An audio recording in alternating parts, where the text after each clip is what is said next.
la vacuna, el tratamiento. Hablamos con el inmunólogo, con Jorge Barrón, miembro de Osalde. Arratsaldeon, Jorge, muy buenas tardes. Hola Yolanda, Arratsaldeon, buenas tardes. ¿Qué tal las vacaciones, Jorge? Muy bien, perfecto, sin arriesgarme un pelo. Tú has sido de los obedientes. Sí, soy grupo de riesgo y tengo conciencia de ello. No le voy a dar facilidades yo a la parca para que venga antes de tiempo. Con Jorge queríamos hablar de lo que ha pasado con la vacuna de Oxford. Ha habido una persona, un voluntario que ha enfermado, y eso de alguna forma hace paralizar las pruebas, las fases. Algunos decían que incluso esto es positivo. ¿Es así, Jorge? Bueno, es positivo, digamos que en cuanto a la reacción, que ha habido transparencia. Claro, como no puede ser de otra manera. Lógicamente tenemos que pensar que cuando los ensayos clínicos se hacen como hay que hacerlos, con todas las garantías, puesto que es algo fundamental que todos tenemos que estar al corriente, pues si ocurre un efecto adverso, como es el caso, se va a comunicar inmediatamente, teniendo sobre todo en cuenta que es un efecto adverso grave. Es decir, es de estos efectos adversos que no se pueden dar en ninguna vacunación, incluso aunque sea de baja frecuencia, porque claro, en las vacunas los efectos adversos, si usted o si cualquiera, si tú o cualquiera se lee los prospectos de los medicamentos en general, incluidas las vacunas, pues en los efectos adversos que hay que leérselos, algo que frecuentemente no hacemos. Y que no, de verdad, que no leemos, porque si lo leemos no tomamos la medicina. Bueno, pero bueno, por lo menos el médico se lo habrá leído, digo yo. Y entonces decimos que hay unos efectos que son muy frecuentes, que son estos típicos de dolor, donde te ponen la vacuna, puede haber una molestia, puede haber un poco de fiebre, estas cosas que se dice que son muy frecuentes porque se pueden dar en 1 de cada 10, digamos. Luego son los más frecuentes, los raros, los muy raros, y ya no se habla de más. Y los muy raros, los efectos adversos muy raros, se habla de 1 cada 10.000. Pero claro, tenemos que tener en cuenta que estas vacunas las vamos a poner a millones de individuos sanos. Entonces, es muy importante saber no qué le pasa a 1 cada 10.000, sino 1 cada 100.000 o 1 cada 1.000.000. Por eso es importante hacerlo las pruebas en muchos miles de personas de todas las edades, porque claro, no solamente sabemos que, por ejemplo, la mayoría de los fallecimientos se han dado en personas mayores de 70 años, se ha producido el 86 y pico % de los fallecimientos. Sin embargo, en personas de menos de 50 años prácticamente es cercano a cero la mortalidad. Claro, el grupo que más nos interesa saber qué pasa con la vacuna son el grupo de mayores, pero al mismo tiempo es el que más riesgo tiene, donde nos la vamos a jugar más. ¿Cuántos voluntarios hay jóvenes? Muchos. Pero mayores ya hay muchos menos. Sí. Conseguir un número significativo es difícil. Esto trae problemas. Y decimos, hombre, nos da seguridad que nos lo han dicho. Claro, solo faltaba que lo ocultaran. ¿Esto detiene el ensayo? Pues sí, lo detiene porque ahora hay que investigar qué ha pasado aquí. Porque pueden ocurrir dos cosas.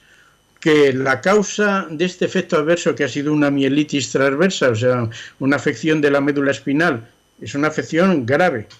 Y puede ser, no sabemos si más o menos grave, si esto se va a resolver o no se va a resolver, o va a quedar una lesión crónica. Todavía no sabemos incluso el nivel de gravedad que puede tener. Pero ahora hay que investigar. ¿Qué hay que investigar? Primero, a ver si ha sido la vacuna. Porque claro, puede haber sido casualmente, pues esta persona ha tenido ese episodio, por otras causas desconocidas. Incluso puede ser que no se le haya dado la vacuna, porque, como es sabido, en los ensayos clínicos se hacen dos grupos iguales. A uno se le pone la vacuna que se está ensayando y a otro se le pone un placebo. O sea, no se le pone, es algo que no hace nada, como que podemos decir que hay dentro del vial pues suero fisiológico, algo que no puede afectarle a nadie. Entonces, claro, esto no se puede decir. ¿Por qué? Porque el ensayo es doble ciego, no lo tiene que saber ni el paciente ni el investigador.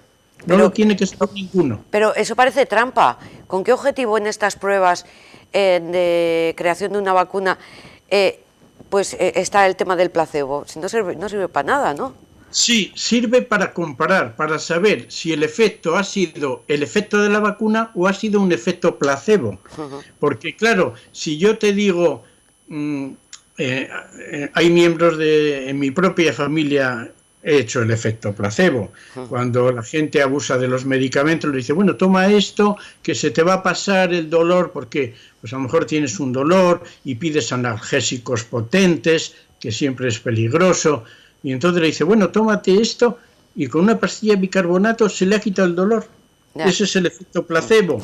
Claro, no podemos decir, no, pues eso tiene sus efectos. Entonces, eso lo tiene que hacer un equipo investigador aparte del que está investigando la vacuna, porque si no se descubre, digamos, quién está tomando y quién no. Y eso no lo sabe nadie. Es por azar, no lo sabe ni el farmacéutico que prepara los viales, las vacunas. Entonces ahora hay que investigar si ha sido por la vacuna o no ha sido, a lo mejor le habían puesto el placebo y ya se aclara que no es por la vacuna. Y otras cosas que hay que investigar. El caso es que la primera consecuencia de esta situación es que la vacuna de Oxford, que es la que compra la Unión Europea, que es la que nos iba a llegar aquí, se retrasa. Cuando menos se retrasa. El resto de vacunas yo creo que ya tienen compradores, no sé si está en estado más avanzado o bueno, ahí tenemos el caso de Rusia que ya está vacunando a parte de la población. ¿Qué análisis hacemos de esto, Jorge? Pues hombre, esto nos viene a confirmar un poco lo que decíamos de que algunas personalidades, sobre todo políticas, ¿verdad?, que siempre nos venden más de lo que se puede vender, pues han abusado de la vacuna. Han abusado de, no, en octubre, en noviembre, en diciembre ya tenemos la vacuna, entonces todo solucionado, con lo cual se quitan de encima pues todo el problemón que no saben qué hacer, porque claro, los epidemiólogos dicen unas cosas y los políticos son los que tienen que llevar a cabo pues las acciones que a veces se encuentran con la reacción de los perjudicados, sobre todo económicos, empresariales, etcétera, etcétera. Y entonces pues se agarran a la vacuna pues como una tabla de salvación. Y entonces adelantan un poco con cierta peligrosidad el abusar de este argumento de, bueno, hasta que tengamos la vacuna. No, la vacuna no viene a solucionar todo. Primero, ya hemos dicho muchas veces que vacuna puede haber o puede no haber. La vacuna ya hemos visto que tiene dificultades. Esto es lo normal, eso no es nada raro. Que surta. Por eso los ensayos muchas veces se prolongan. Sí. ¿Qué hay de las otras? Bueno, lo de haber pagado por adelantado a mí me parece un poco escandaloso. Hombre, la gente se quiere asegurar, pero es un poco la bolsa o la vida. Vamos a ver, es una entidad privada que tiene unos beneficios, tendrán que correr con los riesgos. O bien, si compartimos, tenemos que compartir todo, los riesgos y los beneficios, pero no. Los beneficios son para la compañía privada y los riesgos son para nosotros. Hombre, adelantar no sé cuántos millones de euros que han sido, no sé si han sido 1000 y pico millones de euros para 300 millones de vacunas, para adelantar cuando todavía no hay vacuna, no sabemos si funciona, si no funciona, como acaba de ocurrir, me parece que es un abuso por parte de los laboratorios. ¿Y qué problema tenemos ahora? Hombre, pues que hay otras vacunas. La rusa dicen que han terminado, pero no te lo crees. Se pone en duda porque, por lo visto, claro, aquí estamos en medio de una guerra y dudas hay muchas. Y en esta guerra, por llegar antes a la vacuna, hay una guerra clarísima entre Estados Unidos y Rusia y se intercalan argumentos. Se dice que la vacuna rusa, pues no se explica cómo han podido hacer las pruebas a los miles de voluntarios. Los voluntarios tampoco salen como setas, o sea, que normalmente están ligados a la pobreza o a la ignorancia, porque cuidado con el consentimiento informado, que a veces es un consentimiento firmado, pero no informado. Y entonces, pues se abusa muchas veces y se hace en países del tercer mundo y demás.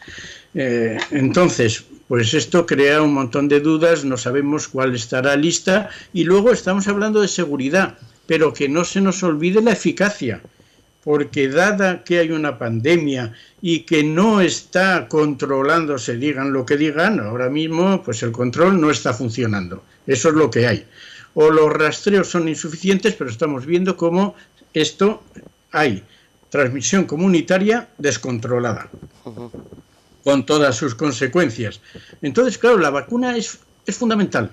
O sea, ya que esto está fallando, algo falla, no sabemos qué, porque hay muchos factores y se echan unos la culpa a otros, pero la cosa es complicada de análisis, se comparan unos países con otros y no son comparables porque son muchas las diferencias, pero claro, ahora se confía mucho porque la vacuna lo solucionaría todo si fuera eficiente, y no solo eficiente, sino lo suficientemente eficiente.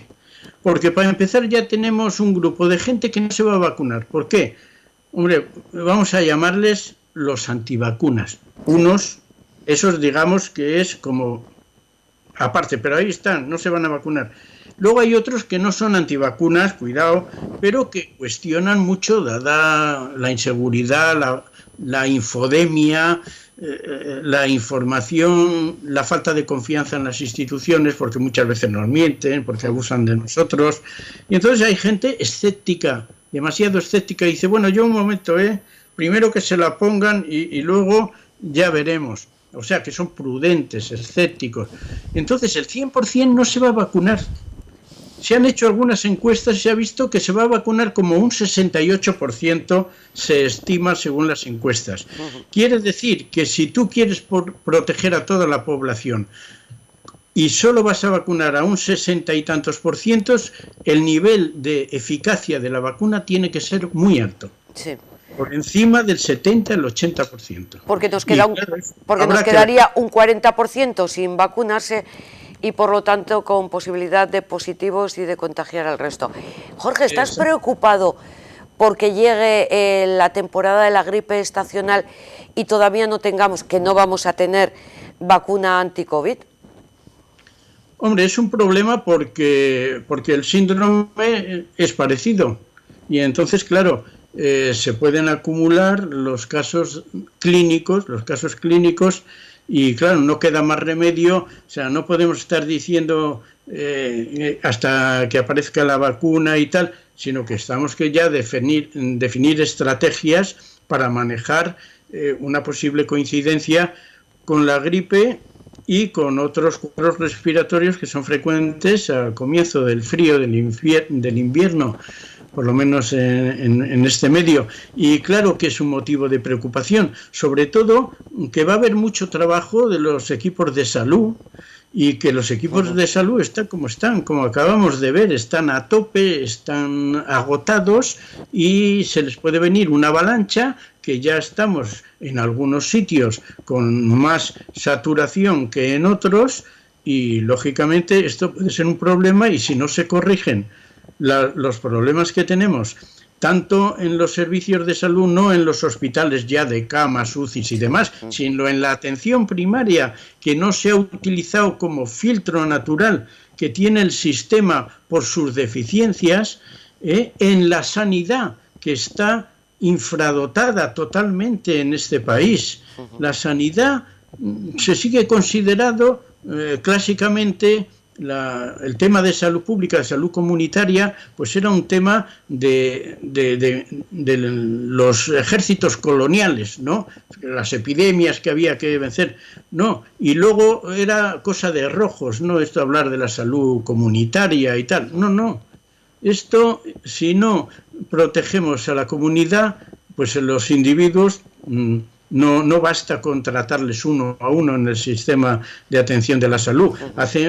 Hace falta tener unos equipos de salud pública, de salud que se ocupen de la vigilancia epidemiológica y todo esto que está fallando. En Euskadi no hemos visto a los epidemiólogos, por lo menos Simón, pues aparecía todos los días, y el ministro Simón y el ministro, los dos, el epidemiólogo, el técnico y el político. El epidemiólogo dice, según la ciencia, lo que está pasando y según sus conocimientos, lo que habría que hacer desde ese punto de vista de sus conocimientos. Y luego el político tiene que tomar las decisiones y en vista de eso y de sus estrategias, sus políticas y sus cosas, con responsabilidad. Pero aquí no hemos visto esos equipos de epidemiólogos, tampoco sabemos quién está detrás, qué grupo de expertos. Entonces ahí hay una deficiencia también muy grande. La sanidad, o sea, los servicios de sanidad, de vigilancia, pues están infradotados en todos los países, sobre todo en los países liberales, menos en los sociales, mucho menos. Pues llamadita de atención a la nueva consejera de Salud, a Gochone Sagardui, para que incorpore, si no se escucha, la opinión y el trabajo de los epidemiólogos, de los que saben luego, claro, lógicamente ella, como bien dices, Jorge, que sea la que tome las decisiones políticas, pero siempre en base a lo que le propongan los que más saben. Jorge, gracias por estar este ratito con nosotros. La próxima semana nos tocará seguir hablando de vacunas. Que sepas que me ha gustado la incorporación de la nueva guitarra, ¿eh? No sé si... Vale. Muy... Hay que pasar el rato. Yo creo que es una afición tuya esto de la música, ¿no? Sí, bueno, es una afición recuperada ahora con la... con la jubilación, digamos. Con la jubilación. Con la jubilación. Gracias, Jorge. Pasar un buen fin de semana. Un abrazo.